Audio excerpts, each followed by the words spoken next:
আপনারা এই 10টা কাজ কখনো ছাড়বেন না। আমাকে ওয়াদা করেন এই 10টা কাজ আপনারা বাচ্চাদের ফিউচারের স্বার্থে কখনো ছাড়বেন না ইনশাআল্লাহ। তো আমার 10টা নসিহত হচ্ছে, এক, যে আমাদের বাচ্চাদেরকে ওদের লক্ষ্যটাকে স্থির করাবেন। ওদের জীবনের লক্ষ্যটাকে 1 নাম্বার, ওদের জীবনের লক্ষ্য হবে জান্নাত। এবং আমাদের বরেণ্য যে মানে সিংহ পুরুষরা আছেন উম্মার, ওদেরকে চিনাই দিবেন, ওদের মতো ওদেরকে হতে বলবেন। তোমাকে হামজার মতো হতে হবে, তোমাকে খালিদের মতো হতে হবে, তোমাকে ওমর ইবনে খাত্তাবের মতো হতে হবে, তোমাকে আলী ইবনে আবি তালেবের মতো হতে হবে, তোমাকে মারিয়াম আলাইহিস সালামের মতো হতে হবে, তোমাকে আয়েশার মতো হতে হবে। এই চেতনাগুলো ছোটবেলা থেকে ওর মধ্যে ইনস্টল করে। ও সামনে একটা রোল মডেল দেখবে যে আমাকে এরকম হতে হবে। এইসব ক্যাটরিনা সব ফেলান, এগুলা পরিমণি সব ফেলান, এগুলা বাদ দেন। যা চলতেছে যে সাকিব টাকিব সব বন্ধ করেন, এইসবের কোনো ফিউচার নাই।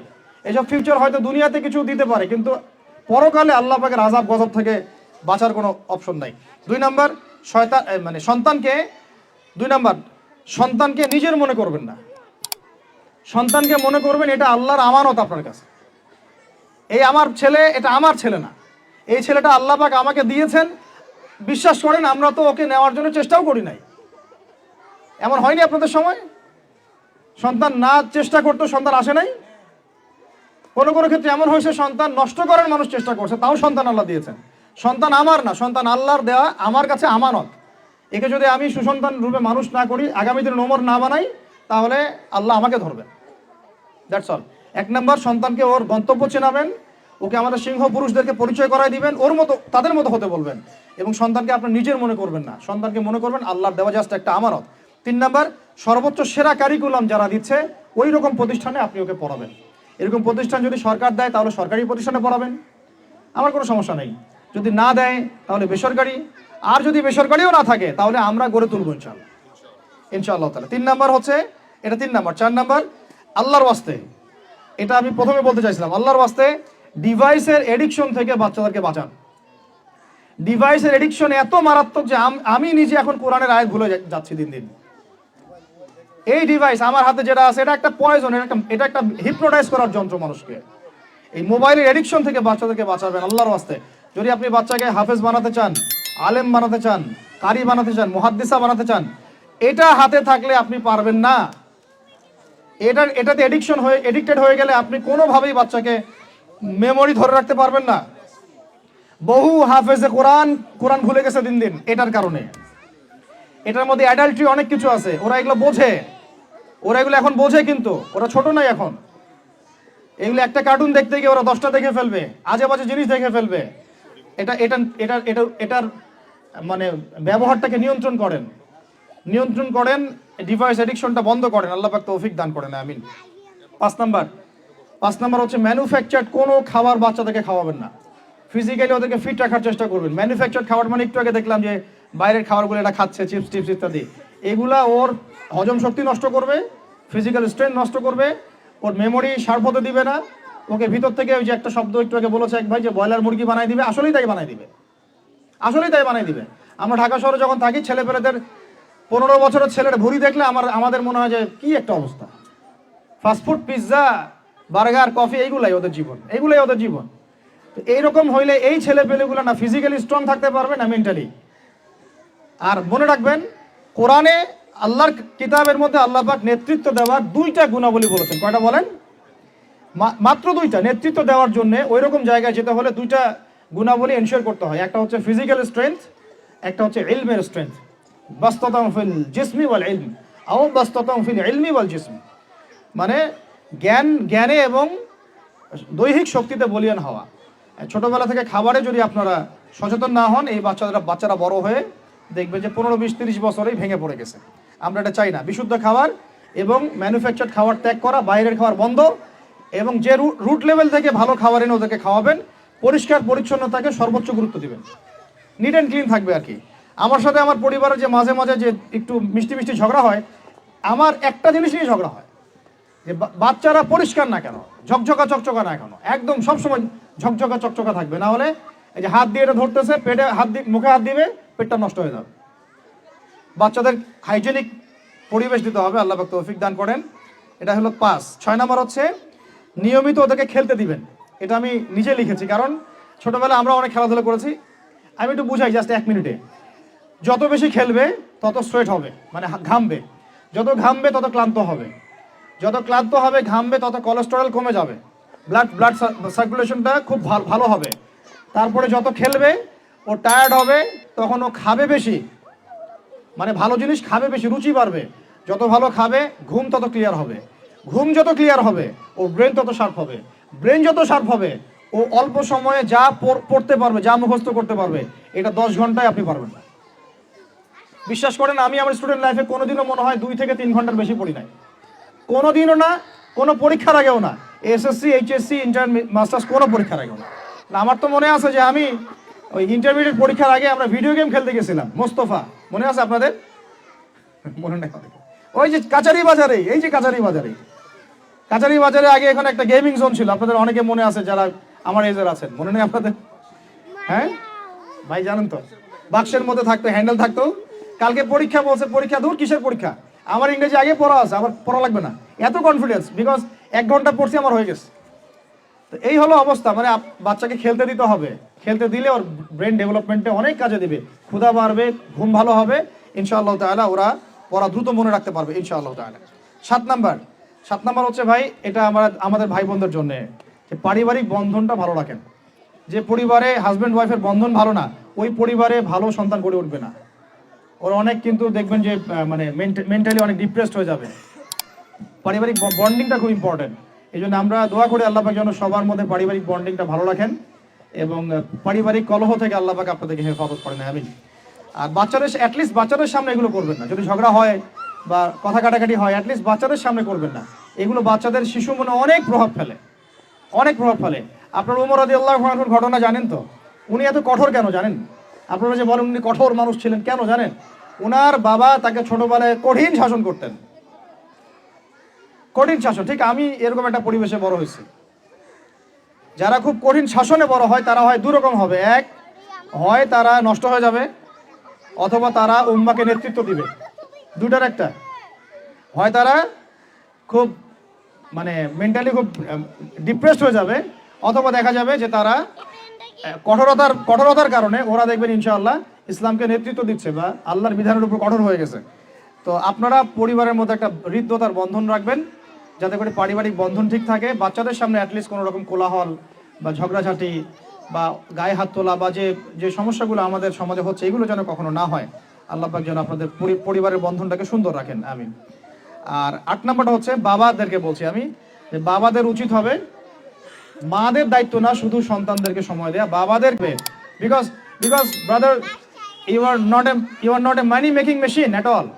আপনি মানি মেকিং কোনো মেশিন না, আপনার কাজ শুধু টাকা আর্ন করা না তো, আপনার আমার কাজ হচ্ছে বাচ্চাকে সময় দেয়া। কোরআন আপনি খোলেন, কোরআনের মধ্যে আপনি মা এবং ছেলের কোনো কনভারসেশন পাবেন না। আমার জ্ঞান ক্ষুদ্র, যদি থাকে আমাকে জানায়েন, যে কোনো জায়গায় যদি থাকে, কোনো জায়গায় যদি পান মা এবং ছেলের কনভারসেশন আমাকে জানায়েন। আমি কোথাও কোরআনে মা এবং ছেলের কোনো কনভারসেশন পাই নাই, মা এবং সন্তানের কোনো কনভারসেশন পাই নাই। আমি যদি ভুল হই বা আমার যদি জানা না থাকে আপনি আমাকে জানাই দিন। আমি সব জায়গায় পাইছি বাবা ছেলে, বাবা ছেলে, বাবা ছেলে, বাবা এবং ছেলের কনভারসেশন। তার মানে কোরআন আমাদেরকে হেদায়েত দিচ্ছে যে বাবাদেরকে সময় দিতে হবে ছেলেদেরকে। ইউসুফ তার বাবার সাথে কথা বলছেন, ইউসুফের বাবা তার ছেলের সাথে কথা বলছেন, লুকমান আলাইহিস সালাম তার ছেলেকে নসিহত করছেন, ইব্রাহিম আলাইহিস সালাম তার ছেলেকে বলছেন আমি তোমাকে জবাই করার স্বপ্ন দেখেছি। মা ছেলের কনভারসেশন খুব পাওয়া যায় না। আমি জানি না, কোনো জায়গায় থাকতে পারে, থাকলে আমাকে জানায়েন, কিন্তু আমি পাইনি কখনো। তো বাবাদেরকে বলবো আপনি সন্তানকে সময় দেন, because you are not a money making machine at all. আপনি কোনো মানি মেকিং মেশিন নন। এটা হলো 8 দুটো বলে শেষ করতেছি। 9 নাম্বার হচ্ছে সন্তানকে চাপ দিবেন না, চাপ দিয়ে ওকে জোর করে কোনো কাঠামো দেওয়ার চেষ্টা করবেন না, বরং আপনি খুঁজে বের করেন আপনার সন্তানের মধ্যে ইউনিক প্রতিভা কি আছে। এই মেয়েটার মধ্যে হয়তো একটা প্রতিভা আছে যেটা আমার মেয়ের মধ্যে নাই, এর মধ্যে একটা প্রতিভা আছে ইউনিক যেটা ওর মধ্যে নাই, ওই ছেলেটার মধ্যে একটা প্রতিভা আছে যেটা আবার এই মেয়ের মধ্যে নাই। আপনি কখনো কারোর সাথে কারো তুলনা করবেন না। তুমি মারিয়ামের মতো ফার্স্ট হতে পারো নাই কেন, তুমি ওই সুমাইয়ার মতো সেকেন্ড কেন হলো না, তুমি ওই আবদুল্লাহর মতো কেন ফার্স্ট হলো না, কখনো এরকম তুলনা করবেন না। এগুলো করলে ছেলেরা ভিতর থেকে, মেয়েরা ভিতর থেকে খুব ডিপ্রেসড হয়ে যায়, আত্মবিশ্বাস হারায় ফেলে। ওরা মানে মনে করে হয়তো আমার দ্বারা কিছু হবে না, বরং আপনি আরো উৎসাহিত করবেন, কোনো সমস্যা নেই বাবা, কোনো সমস্যা নেই আম্মু, এবার পড়ো নেই, পরে এবার হবে ইনশাআল্লাহ। বরং তাদেরকে সময় দিবেন এবং খুঁজে বের করবেন যে কোন প্রতিভা আপনার মেয়ের মধ্যে, আপনার ছেলের মধ্যে আছে। কেউ দেখবেন খুব ভালো লিখতে পারে, কেউ ভালো আবৃত্তি করতে পারে, কেউ ভালো নেতৃত্ব দিতে পারে, কেউ ভালো দেখবেন যে মাশাআল্লাহ মুখস্থ করতে পারে। প্রতিভা বিচক্ষণতার সাথে ফাইন্ড আউট করতে হবে। এটা আমার কাজ বাবা হিসেবে, আপনার কাজ মা হিসেবে। আল্লাহ পাক আমাদেরকে এটা করার তৌফিক দান করেন। আমি জোর করে চাপায় দেওয়া যাবে না। আর একটা নসিহত শেষ, সেটা হলো আমরা তো 5 ওয়াক্ত নামাজ পড়বই, বাচ্চাদেরকে তো ইসলামী পরিবেশ দিবই। আমাদের তাহাজ্জুদের ওয়াক্তে 2 রাকাত নামাজ পড়াটাকে আপনার উপর ফরজ করে নেন। তাহাজ্জুদের ওয়াক্তে অন্তত 2 রাকাত নামাজ পড়াকে আপনার আমার উপর ফরজ করে নেন, যদি ওটা ফরজ না, ফরজ করে নেন। কারণ ওই সময় দোয়া যেগুলো করা হয় আল্লাহর কাছে একদম সরাসরি কবুল হয়। আপনাদেরকে আমি একজন মনীষীর কথা খালি বলবো, ইমাম বুখারী রাহিমাহুল্লাহ, নাম শুনেছেন আপনারা? তার কিতাব কিয়ামত পর্যন্ত ইনশাআল্লাহ পড়ানো হবে। ওইটা না পড়ে কেউ আলেম হয় না, তাই না বিষয়টা? তিনি যে একসময় অন্ধ ছিলেন আপনারা কি জানেন? তিনি যে একসময় চোখে দেখতে পারতেন না, আপনারা কয়জন জানেন? তার মা তাহাজ্জুদের ওয়াক্তে আল্লাহর কাছে কান্না করতে করতে করতে করতে, আল্লাহ আমার ছেলের চোখটা ভালো করে দাও, আল্লাহ আমার ছেলের দৃষ্টিশক্তি ফিরায় দাও, আল্লাহ আমার ছেলের দৃষ্টিশক্তি ফিরায় দাও। মায়ের এই দোয়া আল্লাহ পাকের আরশ পর্যন্ত পৌঁছে দেয় অলৌকিকভাবে, মিরাকুলাসলি। ইমাম বুখারী রাহিমাহুল্লাহ সকালবেলা উঠে চোখে দেখা শুরু করেছে। আজকে ইমাম বুখারী কি এবং তার কিতাবের মূল্য কি, তার মর্যাদা কোথায়, তার কিতাব না পড়লে আমাদের মধ্যে কোনো মানুষ আলেম হতে পারবে না, এটা আমরা এখন স্বতঃস্বীকৃত। কিভাবে হয়েছে ভাই বোনেরা? দোয়ার মাধ্যমে। প্রচুর দোয়া করতে হবে সন্তানদের জন্য। আমি যতবার বাইতুল্লাহ যতবারই জিয়ারত করেছি, তাওয়াফ করেছি, প্রত্যেক তাওয়াফে আমি সবসময় দোয়া করি আমার ছেলে মেয়েদের জন্য। আল্লাহ আমার ছেলে ওসমানকে ওসমান রাদিয়াল্লাহু আনহুর মতো বানাও, শর্টকাট দোয়া আর কি। আমার ছেলে মেয়ে মারিয়ামকে মারিয়াম আলাইহিস সালামের মতো বানায় দাও। আল্লাহ আমার মেয়ে আয়েশাকে আয়েশা রাদিয়াল্লাহু আনহার মতো বানায় দাও। আল্লাহ আমার ছেলে ওমরকে ওমর ইবনে খাত্তাবের মতো বানায় দাও। আপনারা এবার দোয়া করতে থাকেন, দোয়া কবুলের সময়গুলো খুঁজে খুঁজে বের করে দোয়া করতে থাকতে হবে ইনশাআল্লাহ। বাবা মার দোয়া আল্লাহ পাক ফেলবেন না ইনশাআল্লাহ। আল্লাহ পাক আমাদেরকে এই বিষয়গুলো আমল করার তৌফিক দান করেন। আর সব সময় ছেলে মেয়েদেরকে আত্মবিশ্বাস দিবেন। যত তাদেরকে কনফিডেন্স দিবেন, ওরা আরো ভালো করবে। যত ধমক দিবেন, এই তুই পারিস না, তোর দ্বারা হয় না, তুই কি করস, ইত্যাদি ইত্যাদি, তত দেখবেন ও আর পারতেছে না। আমি বেসিক্যালি ছোট থেকে যে বড় হয়েছি, এই জিনিসটার অনেক ঘাটতিতে বড় হয়েছে। কনফিডেন্স না দেয়া। তবে সবাই সবকিছু হয় না, কিছু ব্যতিক্রম বিষয় থাকে। কিন্তু আমি যেটা রিয়েলাইজ করেছি, একটা মানুষকে যখনই কনফিডেন্স দেওয়া হয়, সে অনেক ভালো করে। যখন আপনি তাকে আন্ডারস্টিমেট করবেন, সে ভালো করতে পারবে না। তাই আল্লাহর ওয়াস্তে আমাদের বাচ্চাদের উপরে চাপ না দিয়ে আত্মবিশ্বাস দিবেন, ভালোবাসবেন, মহব্বত করবেন, ওকে উৎসাহ দিবেন, দেখবেন ইনশাআল্লাহ ও আরো ভালো করতেছে ইনশাআল্লাহ। মাশাআল্লাহ তুমি তো সুন্দর লিখছো, আরেকটু ভালো করো, ভালো হয়েছে তো মাশাআল্লাহ, আরেকটু করো, সুন্দর আর্ট করছো, আরেকটু ভালো করো, মাশাআল্লাহ একবারও তো মুখস্থ করে ফেলছো, আরেকবারও পারবা ইনশাআল্লাহ।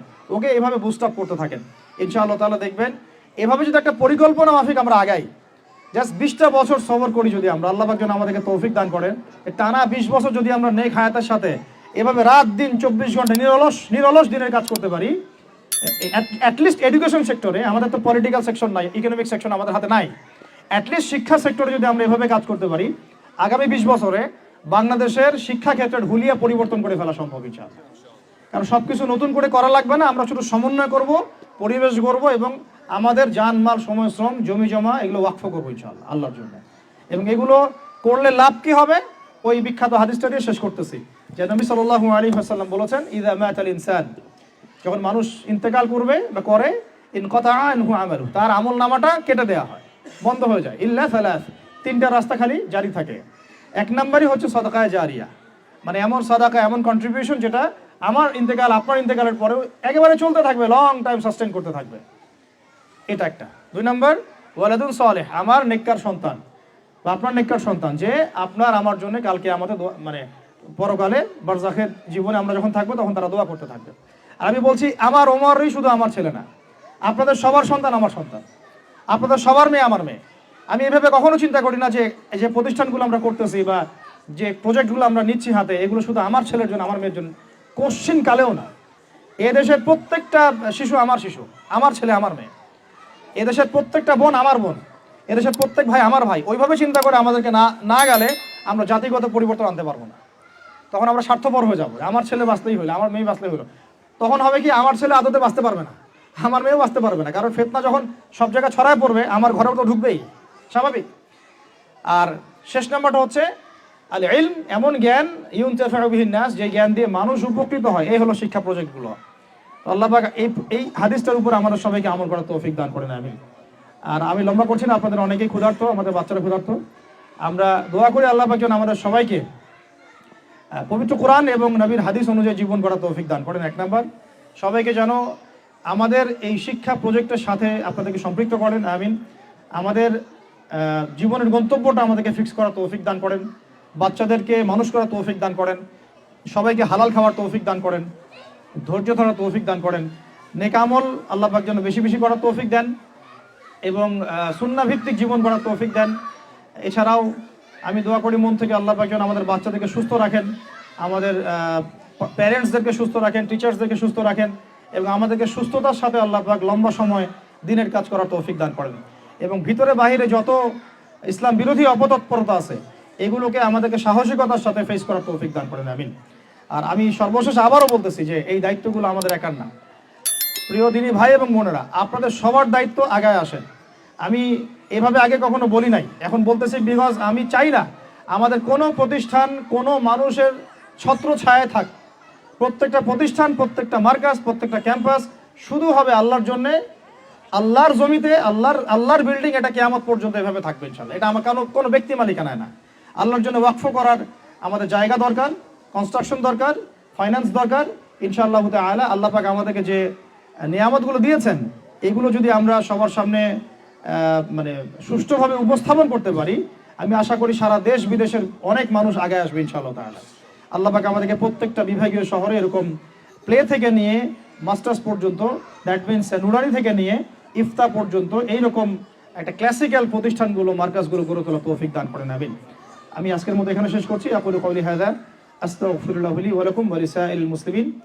বারাকাল্লাহু লানা ওয়া লাকুম বিল আয়াতিল হাকীম। ইন্নাহু তাআলা জাওয়াদুন কারীম রাউফুর রহিম।